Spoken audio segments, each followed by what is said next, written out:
All right. I wasn't really sure what to preach about. I knew I was preaching probably like a month ago, so I've been like trying to think of, what I should preach about, waiting for Yahweh to give me something, and I kept hearing like a familiar thing in the church services and like outside of church and stuff like that. So today I'm going to talk to you guys about waiting on Yahweh. So, have any of you guys ever heard of the waiting game? The waiting game.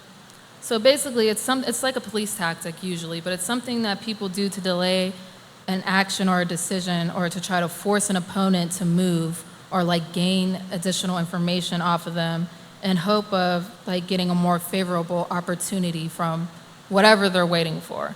So a lot of us play the waiting game with Yahweh. We pray for things, we ask for things, we want things, and we sit and we wait for Yahweh's response. But today I want to give us a different perspective on what it means to actually wait on Yahweh. And it's, not how we think of waiting, but what the scripture shows us that waiting actually is. So if you look up wait in like a Merriam-Webster or like any ordinary dictionary, it's to stay in place in expectation of, to delay serving like a meal or something like that, or to remain temporarily neglected or unrealized, or to pause or stop. So clearly, listening to this, we're not thinking that this is what waiting on Yahweh is, because we are never neglected or unrealized. We never should just be staying in the same place in wait for whatever it is that we're asking Yahweh.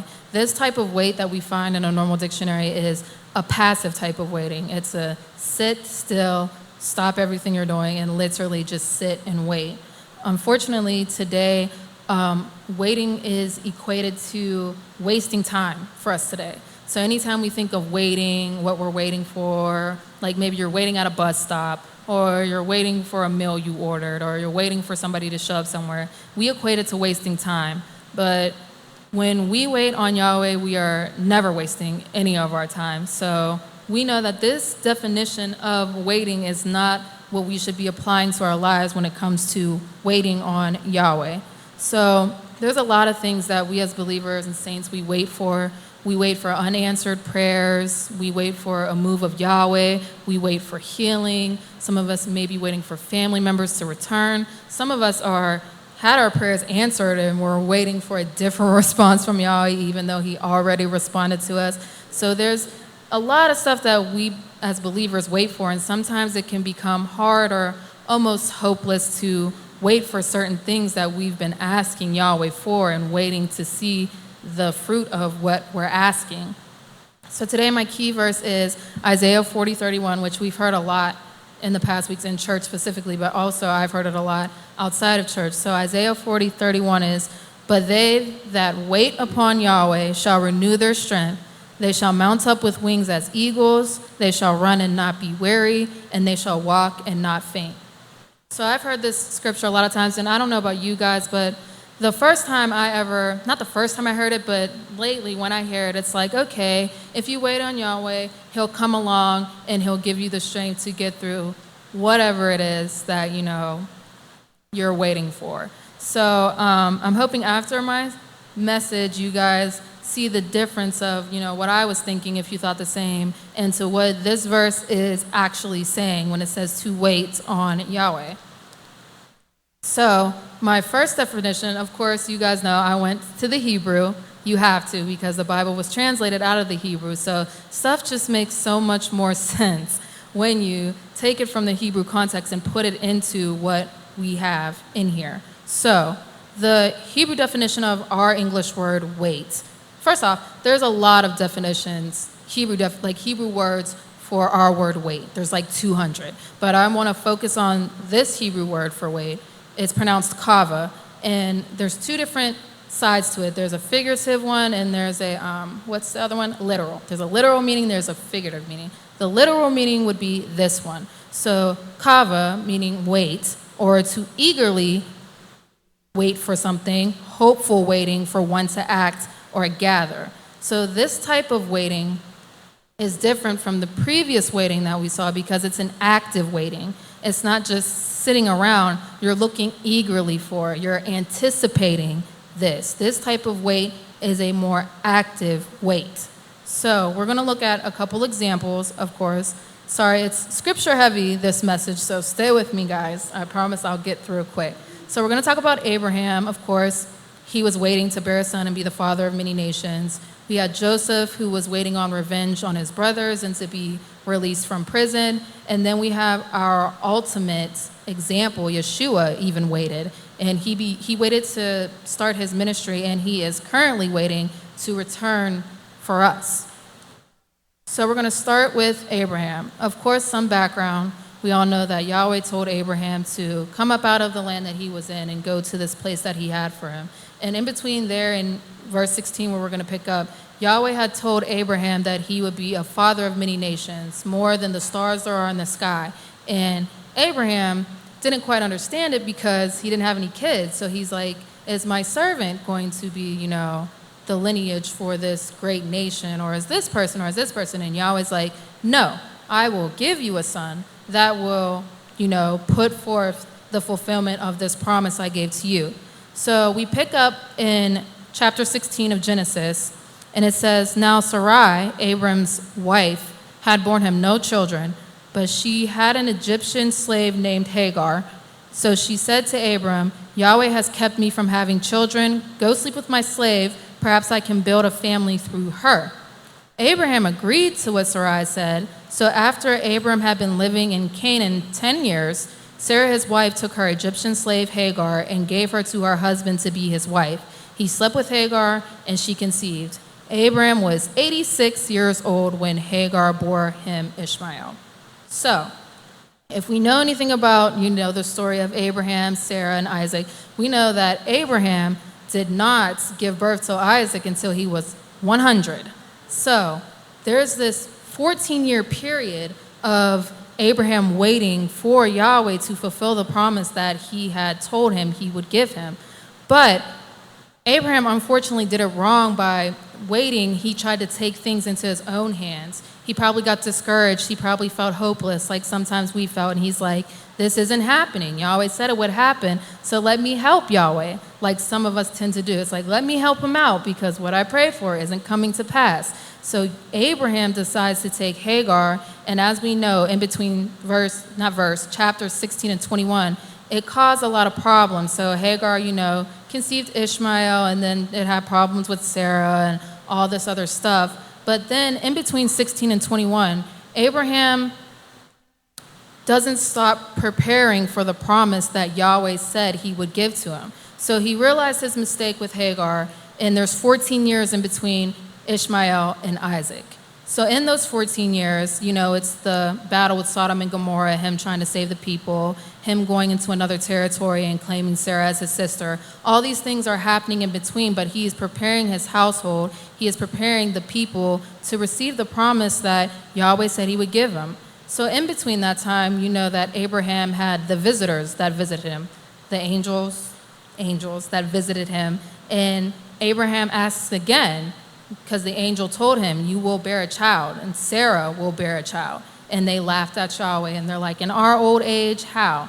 They were still doubting Yahweh, even though they knew what he had promised. So when the visitors came, they said, by this time next year, you will bear a son that will bring forth the promise that Yahweh gave them.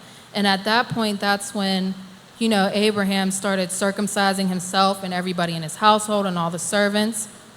And then we get to chapter 21, when Isaac finally comes around. So it says, now Yahweh was gracious to Sarah as he had said, and Yahweh did for Sarah what he had promised. Sarah became pregnant and bore a son to Abraham in his old age, at the very time Yahweh had promised him. Abraham gave the name Isaac to the son Sarah bore him. When his son Isaac was 8 days old, Abraham circumcised him as Yahweh commanded him. Abraham was 100 years old when his son Isaac was born to him. I don't know about y'all, but 14 years is a long wait. But Abraham didn't just sit. He didn't pause. He didn't stop life waiting for this promise that Yahweh said he would give to him. Yahweh did exactly what he said he was going to do, exactly when he said he was going to do it. Our problem with waiting is we are naturally, in our flesh, impatient. And we think that Yahweh has to run on our time when we forget that Yahweh has ordered our steps. And there's a process to everything, and there's a reason why he has us wait for some things. But while we're waiting, we are supposed to be preparing ourselves for that thing we asked. Have you ever prayed and then prepared yourself for the thing you prayed for? Or do you just pray and you're like, oh, it'll come around eventually. It's Yahweh. He got me. It'll come. With no preparation, no getting yourself together or whatever it is, getting it in line with whatever it is that Yahweh has for you. We have to prepare ourselves for whatever we're waiting for. While we're waiting, we should be preparing, not just sitting and not just waiting. Then we have Joseph, of course. Everybody knows the story of Joseph as well. The favorite brother that all the other brothers didn't like. They throw him in a pit, sell him off to Egypt. But while he's at Egypt, he does really good for himself. He catches the eye of Potiphar, and he's working in Potiphar's house until, unfortunately, Potiphar's wife gets a look at him, and it's like, I want that. And he's like, no. And she's like, yeah. And he's like, So she does this false accusation against him, gets him thrown into prison, and we pick up from there. So in Genesis 39, it says, Joseph's master took him and put him in prison, the place where the king's prisoners were confined. But while Joseph was there in the prison, Yahweh was with him. He showed him kindness and granted him favor in the eyes of the prison warden. So the warden put Joseph in charge of all those held in the prison, and he was made responsible for all that was done there. The warden paid no attention to anything under Joseph's care because Yahweh was with Joseph and gave him success in whatever he did. So, I've never been to prison, but I imagine prison being rough, okay? Especially back then, there's not like air conditioning and all of that. They were like literally thrown into caves with bars and locked away, It can be kind of depressing, but Joseph did not get depressed. He continued to serve the way that he was supposed to serve Yahweh, and Yahweh was with him, and Yahweh showed favor to him even in his time of waiting in the jail. I'm sure that Joseph wanted to get out ASAP, and that he was probably slightly angry with Yahweh, like, oh, this first, now this, now I'm in prison, like I'm not even doing anything wrong, I'm serving you. There are times where we ask Yahweh for things and they don't happen, and we let that take us out of our faith. We let that thing get us hopeless, and that's not how it should be. While we're waiting, even if it's for something really serious and we don't understand what's going on in the moment, we need to wait for Yahweh to get us, but we need to wait with a good heart and a good mind, and we still need to serve Yahweh and serve the people around us. But then Joseph was also waiting for revenge on his brothers because they did him wrong, right? So Joseph came across the cupbearer and the baker, as we know. He, interpreted. He interpreted Pharaoh's dreams, and Pharaoh made him second in command over all of Egypt, second only to himself. That's a great thing, right? He made him second in command, and that's because Joseph interpreted the dreams. Imagine if Joseph was like, man, the last time I interpreted dreams, it didn't go so well for me, so I'm not doing it anymore. You're always going to get me out however he gets me out, but I'm not going to use my gifting. I'm not going to do that because I did that before and that's how I ended up here. No, Joseph kept doing what he was called to do while he was waiting to be released from prison, and then he did. And then in 45 of Genesis, we see Joseph comes back into contact with his brothers. So it says, then Joseph said to his brothers, come close to me. When they had done so, he said, I am your brother Joseph, the one you sold into Egypt. And now do not be distressed and do not be angry with yourselves for selling me here, because it was to save lives that Yahweh sent me ahead of you. For 2 years now, there has been famine in the land, and for the next 5 years, there will be no plowing and reaping. But Yahweh sent me ahead of you to preserve for you a remnant on earth and to save your lives by a great deliverance. So then, it was not you who sent me here, but Yahweh. He made me father to Pharaoh, lord of his entire household, and ruler of all of Egypt. So all this time, Joseph had time to think. He remembered the dreams. If you read in other parts of 45 and later on after that, he remembered the dreams that he had about his brothers bowing down to him. And he realized, for such a time as this, basically, Yahweh lined all these things up. All these things happened to him for him to be put in the place where Yahweh needed him right at the moment that Yahweh needed him. when we wait, it is for a reason. Yahweh is lining things up for us, and we need to wait and serve while we're waiting, not wait and sit still. We need to be moving. We need to be preparing. We need to be serving. All these experiences led up to what Joseph finally got to, which is saving his family, basically, and most of Egypt. That was all because of Yahweh putting him where he needed to be in the right time, and that was because Joseph waited like he was supposed to and did what he was supposed to while he waited. We read in Psalm 105, he called down famine on the land. This is speaking of Joseph. He called down famine on the land and destroyed all their supplies of food, and he sent a man before them, Joseph, sold as a slave. They bruised his feet with shackles, his neck was put in irons, till what he foretold came to pass. So the word of Yahweh proved him true. The king sent and released him. The ruler of people set him free. He made him master of his household, ruler over all he possessed, to instruct his princes as he pleased and teach his elders wisdom. The key thing in all that is, till the word of Yahweh proved him true. Yahweh's word is always true. It never fails. If Yahweh told you something's going to happen, then wait on it. Wait on it. Keep serving Yahweh. Keep doing what Yahweh would have you to do, because if he said it, it is true, and it will be proven true in Yahweh's time. And then in 42, speaking of Abraham, for he remembered his holy promise given to his servant Abraham. He brought out his people with rejoicing, his chosen ones with shouts of joy. He gave them the lands of the nations, and they fell heir to what others had toiled for, that they might keep his precepts and observe his laws. Praise Yahweh.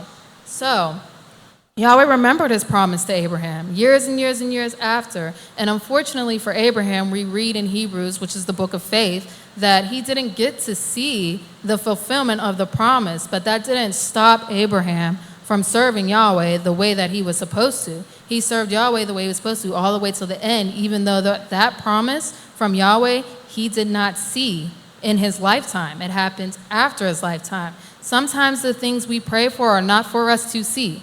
You know how they say, like, one person might sow a seed, another person might water it, and then another person might see it sprout. Not everything that we wait for Yahweh for is going to happen in our lifetime or happen when we're around. But we need to trust that Yahweh is who he says he is, and that he does what he says he's going to do, and that it will happen whether we are here or whether we are gone. Then lastly, we have our ultimate example, Yeshua. So Yeshua, I think it's funny, sort of, because he knew what his purpose on earth was. And it's kind of like, at any time he could have been like, all right, let's get this over with. Like, this is about to be bad. This is about to be painful. Let's get it over with, you know? Let's get right out there. But Yahweh, even Yeshua waited to start his ministry because that's what Yahweh would have had him to do. So we read in Luke 2, every year Yeshua's parents went to Jerusalem for the festival of Passover. When he was 12 years old, they went up to the festival according to the custom. After the festival was over, while his parents were returning home, Yeshua stayed behind in Jerusalem, but they were unaware of it. Thinking he was in their company, they traveled on for a day. Then they began looking for him among their relatives and friends. When they did not find him, they went back to Jerusalem to look for him. After 3 days, they found him in the temple courts, sitting among the teachers, listening to them and asking them questions. Everyone who heard him was amazed at his understanding and his answers. When his parents saw him, they were astonished. His mother said to him, "Son, why have you treated us like this? Your father and I have been anxiously searching for you." "Why were you searching for me?" he asked. "Didn't you know I would be in my father's house?"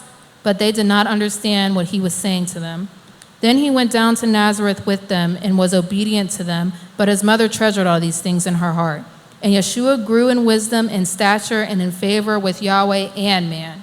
So, he's 12 years old. He knows his purpose. He's here to die to save everybody from their sins. But instead of starting whenever he felt like it, he waited on Yahweh to tell him when he was able to start. He was preparing himself for what it was that Yahweh had him to do. Even Yeshua was preparing himself. He was sitting in the temple, asking questions, looking for answers. It says that he grew in wisdom and in stature and in favor, not just with Yahweh, but with man around him too. I know a lot of you guys have seen The Chosen. I think it's like so interesting. There's a lot of times in there at the very beginning of the show where he's like, "It's not my time yet." It's not my time yet. And they're like, come on, what do you mean? Like, come on, do a miracle, do this, come on. You can do this, right? Do it. Why aren't you doing it? And he's like, this isn't my time. It's not yet my time. Even Yeshua had a time that he had to wait for until Yahweh told him that it was time. And we know that later on, John the Baptist was paving the way for Yeshua. And he ended up baptizing him, and Yeshua began his ministry when he was 30. Imagine waiting 30 years on earth to know that your end is just death. But he did it anyways. And he waited, and he prepared himself while he waited, knowing what Yahweh had in store for him. But he trusted Yahweh, and he trusted in Yahweh's plan. We should be like Yeshua in every aspect, but especially when it comes to waiting. We need to trust Yahweh and know that he has a plan for us and that it works the way Yahweh wants it to work. But we know that Yeshua is still waiting, is he not? He ascended up into heaven, and he is waiting to come back again. So it says that, this is Revelations, then will appear the sign of the Son of Man in heaven, and then all the people of the earth will mourn when they see the Son of Man coming on the clouds of glory with power and great glory. And he will send his angels with a loud trumpet call, and they will gather his elect from the four winds, from one end of the heavens to the other. But about that day or hour no one knows, not even the angels in heaven, nor the Son, only the Father. Even Yeshua doesn't know when he's supposed to return. He's waiting for Yahweh to let him know when that is. But do you think that Yeshua is just sitting up there in heaven next to Yahweh waiting? No, what is he doing? He is up there mediating for us, interceding on our behalf. He's doing the work. He's serving. He's not just sitting and waiting. He's doing what he's supposed to do. He's preparing things for when it's that time. I heard a really funny phrase before. It says, if you're waiting for something like Yahweh or anything else, do what waiters do and serve.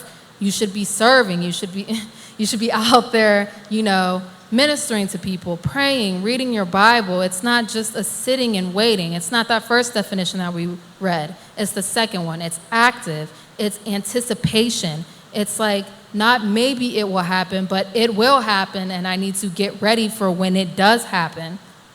So then it brings me, and if this doesn't blow your mind, then I don't know what to tell you. My second definition for the Hebrew word kava, meaning to wait. It literally means to bind together, perhaps by twisting. Y'all aren't with me because y'all aren't excited. Bind together. To wait means to bind together. So the way it should work is we should pray, and then there's a binding, and then there's a revelation of whatever we were praying for. Yahweh can't reveal himself to you if you're not binded to him.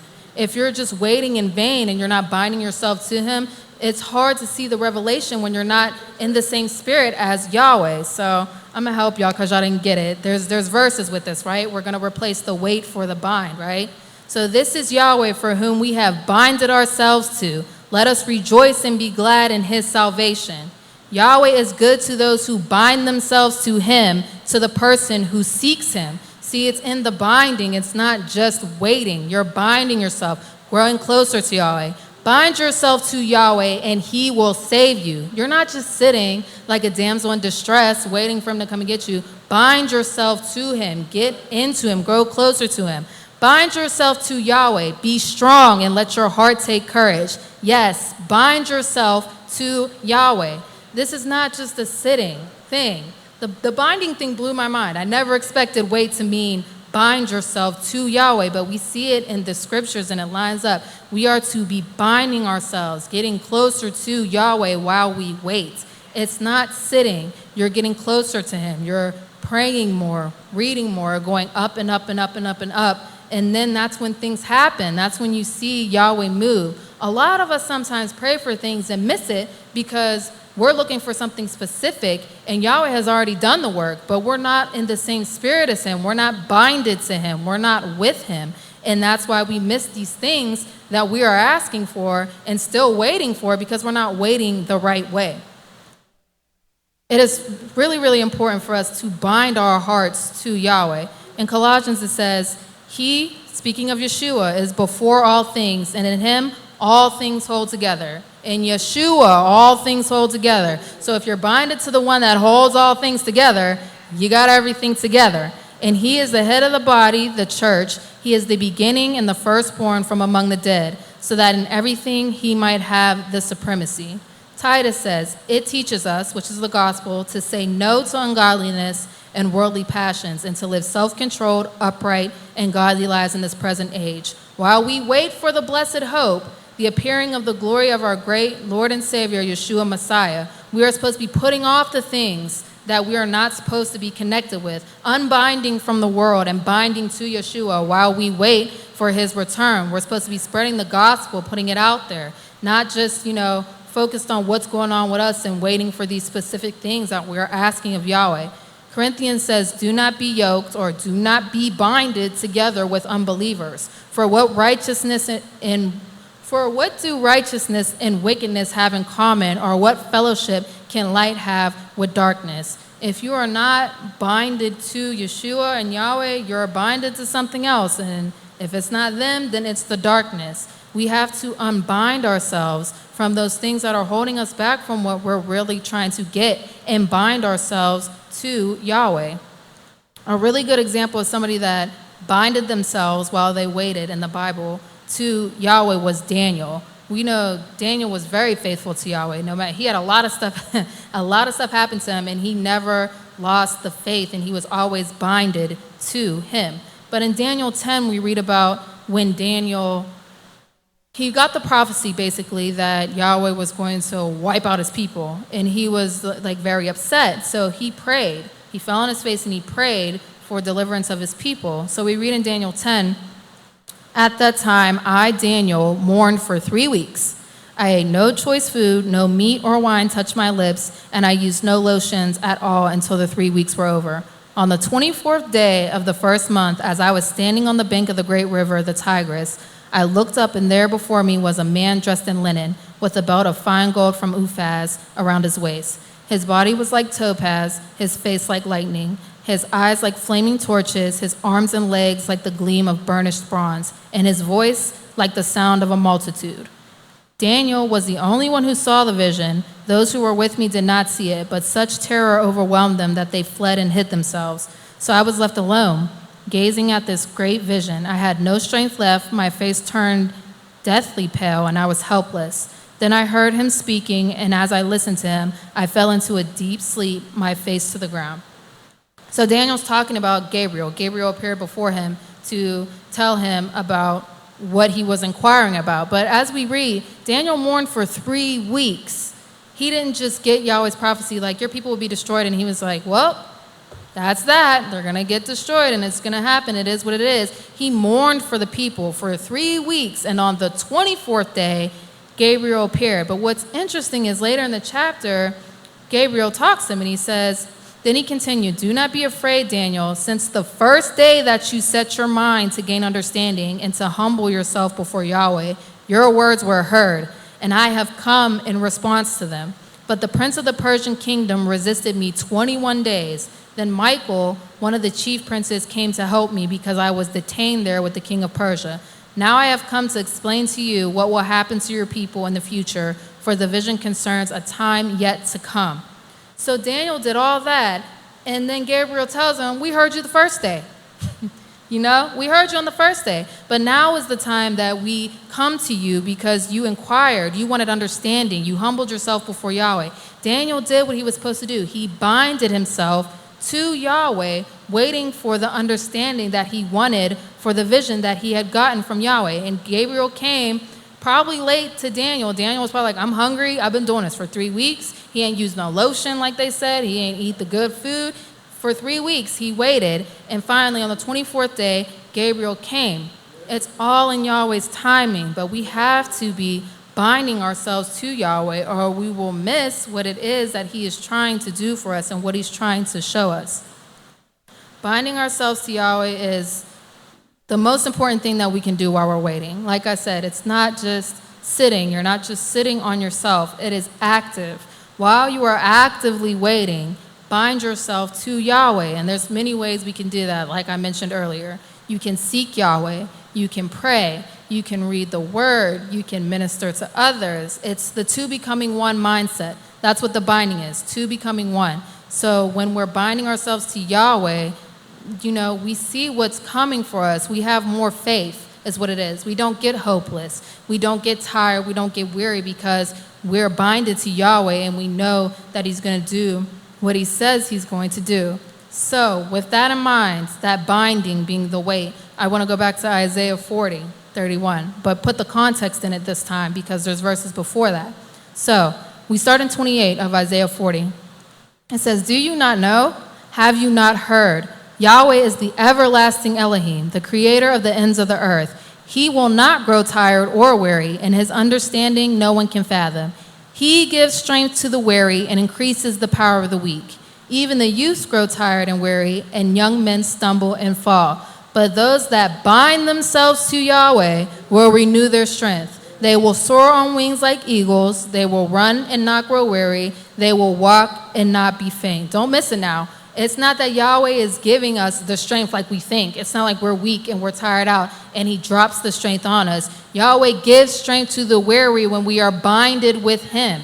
When we are binded with him, our strength comes from Yahweh because we are one with him. It is his strength in us that enables us to keep doing this walk, that enables us to soar on wings like eagles and things like that. It's not just us sitting and Yahweh being like, here's the strength you need. Here's the hope you need. Here's the courage you need. No, it's us getting closer to Yahweh, and by us getting closer to him, he bestows the strength on us because we are becoming one with him.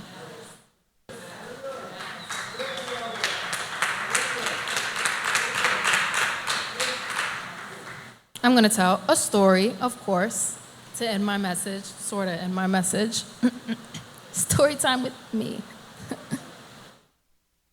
And you could just flick the pictures while I'm talking if you keep up. So once upon a time, up on a mountaintop, 3 little trees stood and dreamed of what they wanted to become when they grew up. The first little tree looked up at the stars and said, "I want to hold treasure. I want to be covered with gold and filled with precious stones. I'll be the most beautiful treasure chest in the world." The second little tree looked out at the small stream trickling by the way in the ocean. "I want to be traveling mighty waters and carrying powerful kings. I'll be the strongest ship in the world." The third little tree looked down into the valley below where busy men and women worked in a busy town. "I don't want to leave the mountaintop at all. I want to grow so tall that when people stop to look at me, they'll raise their eyes to heaven and think of Yahweh. I'll be the tallest tree in the world." Years had passed. The rain came, the sun shone, and the little trees grew tall. So one day 3 woodcutters climbed the mountain. The first woodcutter looked at the first tree and said, "This tree is beautiful. It's perfect for me." And with a swoop of his axe, the first tree fell. "Now I shall be made into a beautiful chest. I shall hold wonderful treasure," the first tree said. The second woodcutter looked at the second tree and said, "This tree is strong. It's perfect for me." And with a swoop of his axe, the second tree fell. "Now I shall sail mighty waters," thought the second tree. "I'll be a strong ship for mighty kings." The third tree felt her heart sink when the last woodcutter looked her way. She stood straight and tall and pointed bravely to heaven, but the woodcutter never even looked up. "Any kind of tree will do for me," he muttered, and with a swoop of the axe, the third tree fell. The first tree rejoiced when the woodcutter brought her to a carpenter's shop. But the carpenter fashioned the tree into a feed box for animals. The once beautiful tree was not covered with gold nor treasure. She was coated with sawdust and filled with hay for hungry animals. The second tree smiled when the woodcutter took her to a shipyard, but no mighty sailing ship was made that day. Instead, the once strong tree was hammered and sawed into a simple fishing boat. She was too small and too weak to sail an ocean or even a river. Instead, she was taken to a little lake. The third tree was confused when the woodcutter cut her into a strong beam and left her in a lumberyard. "What happened?" the once tall tree wondered. "All I ever wanted was to stay on the mountaintop and point to Yahweh." Many, many days and nights passed. The 3 trees nearly forgot their dreams. But one night, golden starlight poured over the first tree as a young woman placed her newborn baby in the feed box. "I wish I could make a cradle for him," her husband whispered.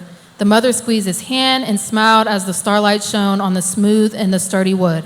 "This manger is beautiful," she said, and suddenly the first tree knew he was holding the greatest treasure in the world. One evening, a tired traveler and his friends crowded into the old fishing boat. The traveler fell asleep, and as the second tree quietly sailed out onto the lake, soon a thundering and thrashing storm arose. The little tree shuddered. She knew she did not have the strength to carry so many passengers safely through the wind and the rain. The tired man awakened. He stood up, stretched out his hand, and said, "Peace." The storm stopped as quickly as it had begun, and suddenly the second tree knew she was carrying the King of heaven and earth. One Friday morning, that third tree was startled when her beams were yanked from the forgotten woodpile. She flinched as she was carried through an angry, jeering crowd. She shuddered when soldiers nailed a man's hands to her.